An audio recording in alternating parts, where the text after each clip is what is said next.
Olá, chegamos então ao módulo final do curso.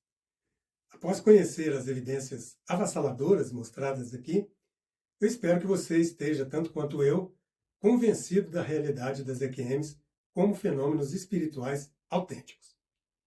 Esse convencimento tem implicações profundas, tanto para cada indivíduo quanto para a humanidade, pois aqueles que vivenciam EQMs retornam transformados em pessoas mais compassivas, mais gentis e com um forte senso de propósito na vida.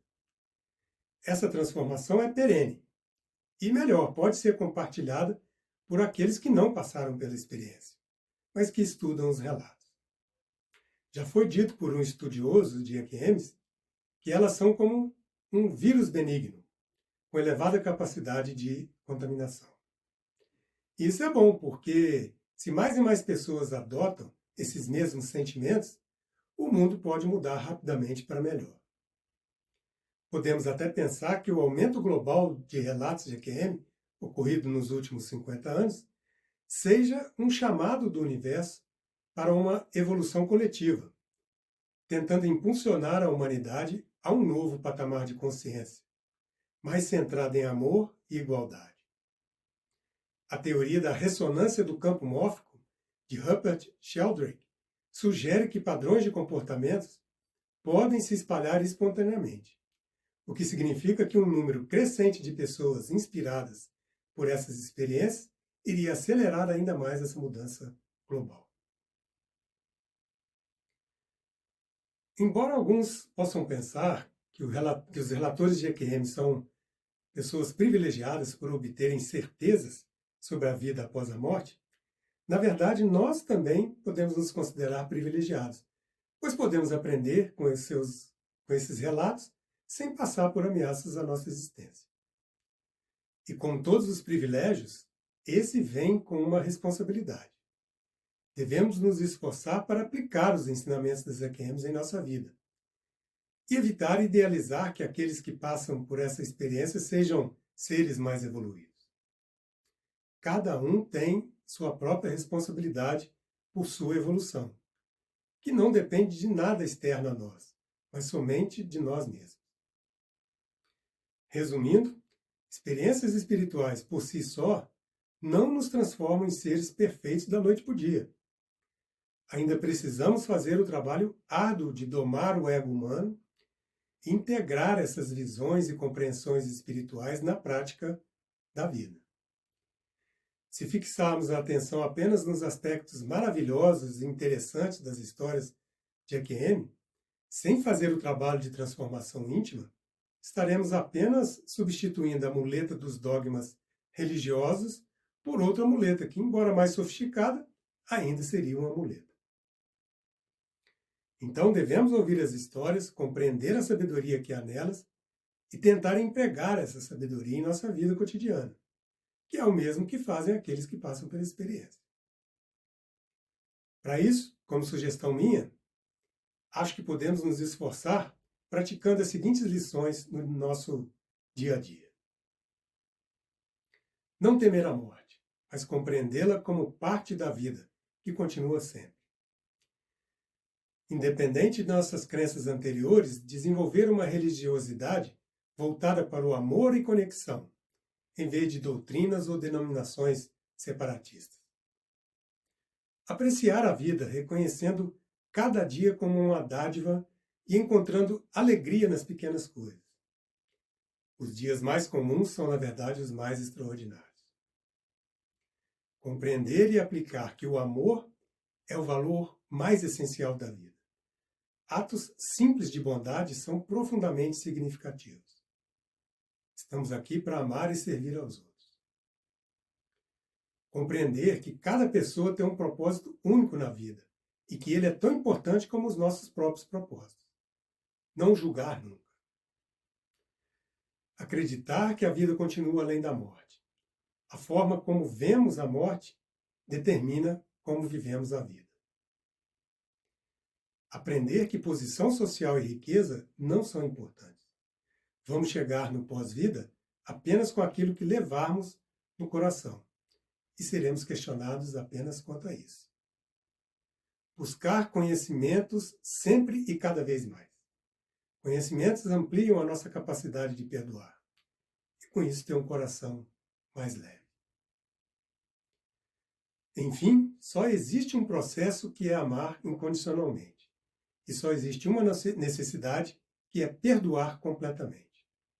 Faça isso principalmente e primeiramente para você, porque somos todos um só. E amar a si próprio é como amar a todos os outros.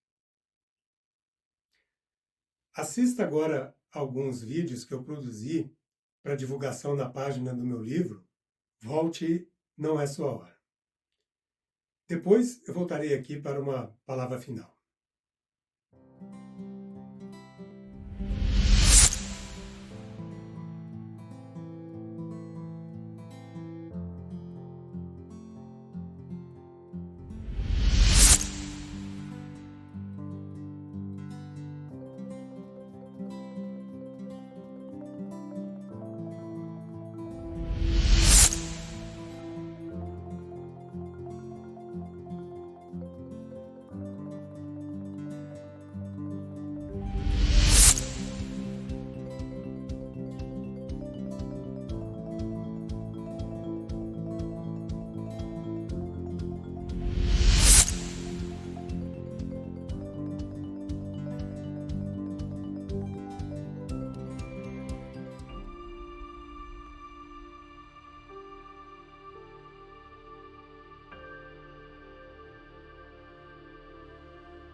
Conta a lenda que, certa feita, Deus se apiedou dos homens por estarem vivendo muito afastados da verdade e chamou o anjo Gabriel e lhe disse amorosamente: Gabriel, fiz esse pote e impregnei nele a verdade.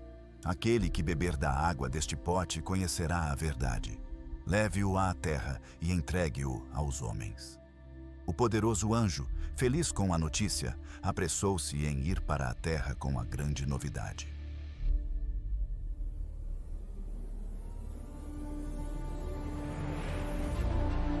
Mas as forças do mal ficaram sabendo dessa intenção divina e se organizaram para evitar, a todo custo, que a verdade chegasse aos homens. Atacaram o anjo Gabriel antes que ele chegasse à terra. Uma batalha épica se deu nos céus e, embora tenha lutado heroicamente, Gabriel não conseguiu evitar que o pote lhe fosse tomado. Em um esforço final para evitar que a verdade ficasse para sempre oculta dos homens, o anjo bramiu sua espada sobre o pote, quebrando-o em inúmeros pedaços que caíram sobre a terra.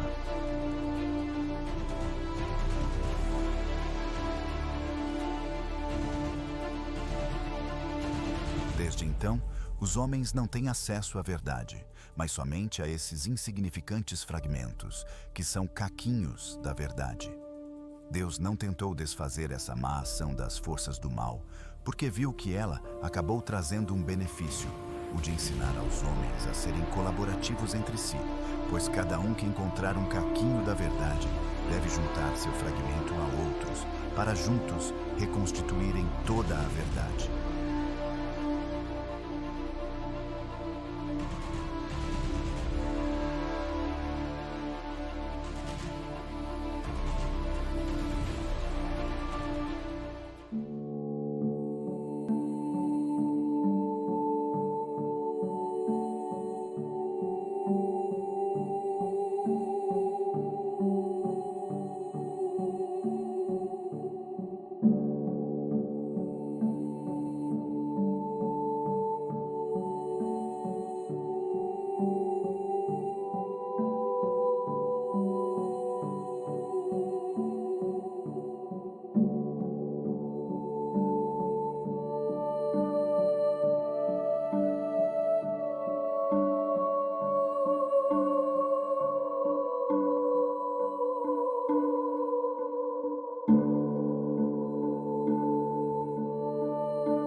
Mecanismos da química e fisiologia do cérebro explicam as percepções nas experiências de quase morte?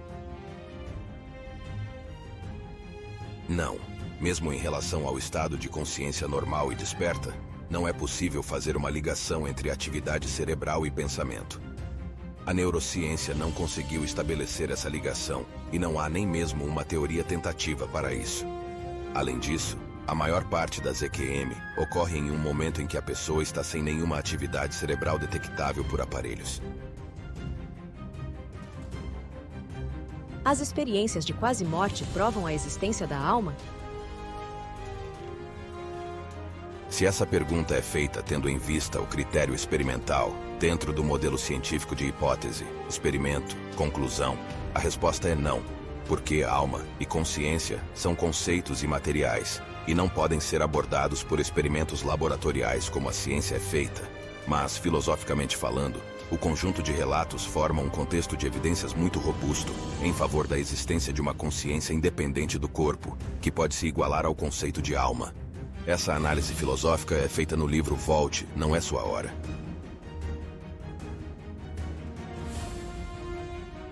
A fonte que dizem encontrar nas experiências de quase morte é Deus? Não é. Quase todos os relatores de EQM evitam usar a palavra Deus para designar aquela tremenda luz que encontram durante a sua experiência. A luz divina que encontram é descrita como sendo infinitamente amorosa, compassiva e justa, e não apresenta as características humanizadas que os dogmas religiosos aderiram ao conceito de Deus, tais como ira, vingança, julgamento e castigo. Muitos dizem literalmente que pecados, entendidos como violação de preceitos religiosos, não existem. A abordagem científica é necessária, mas será que é suficiente para entender as experiências de quase morte? A abordagem científica nos estudos sobre EQM é necessária para que o fenômeno seja entendido do ponto de vista humano, descrevendo as condições e etapas em que ele ocorre. Entretanto, as implicações do que é relatado pelas pessoas são valorosas do ponto de vista da espiritualidade humana, uma coisa que é negada pelo método científico. Os profundos ensinamentos das EQM nos instigam a repensar como vemos a vida, o universo e uns aos outros.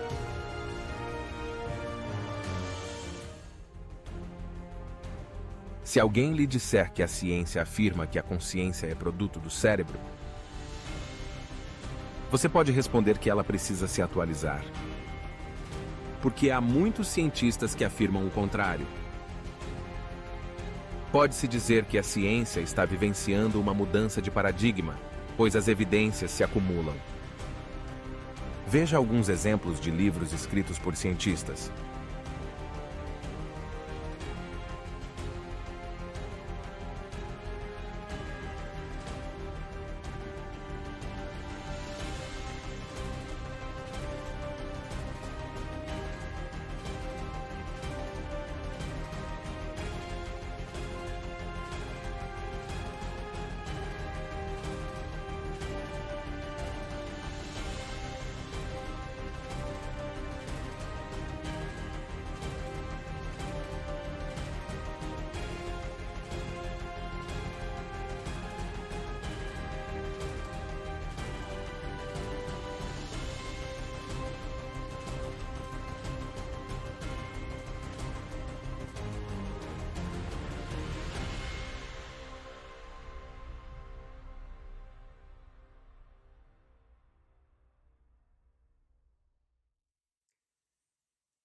Eu desejo, com todo o meu coração, que você seja feliz.